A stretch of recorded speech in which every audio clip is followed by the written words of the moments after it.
So today we're going to compare and contrast the Sony ZV-E1 against the Sony FX30 and a gimbal. You see, the Sony ZV-E1 has this new feature called the dynamic active stabilization, and it looks like you can actually use this camera without needing a gimbal.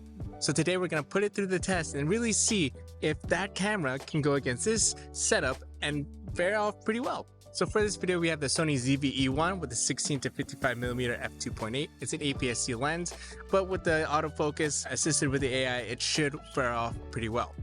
And over here, we have the DJI RS2 with the Sony FX30 and the Tokina 11 to 18mm f2.8. I'm going to leave stabilization on this camera because that's how I would still use this kind of setup. Alright, so we're going to go ahead and take several shots with both of these cameras, and we're going to go ahead and compare and contrast and see how these setups fare off.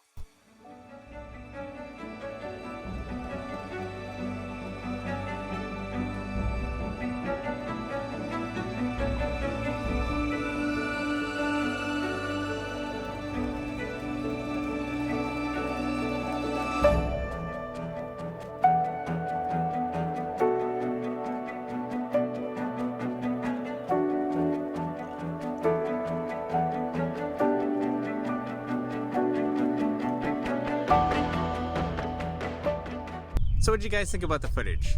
All in all, I am amazed about how the Sony ZV-E1 can handle all this stabilization just going handheld. But you see, as I was going through the motions, I started to realize where my user error and the Sony ZV-E1 would clash.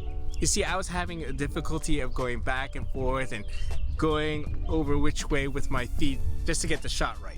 But using a gimbal setup, even though I was kind of stumbling over my feet, I was still able to get a pretty decent shot. Actually, it was very smooth. With my gimbal setup, although I was stumbling around my feet, I was still able to get a nice smooth shot.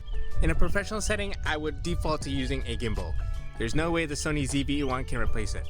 However, if I'm going to use this camera as it was intended, I'm going to use the Sony ZV-E1 as a travel camera, and I know that I can have confidence with these kinds of stable footage, stable shot, if I'm just doing a simple tracking shots, pushing in, pushing out, doing slider-like shot. Orbiting may have a little more difficulty, but overall, I can have confidence that it's still gonna get the work, shot, done.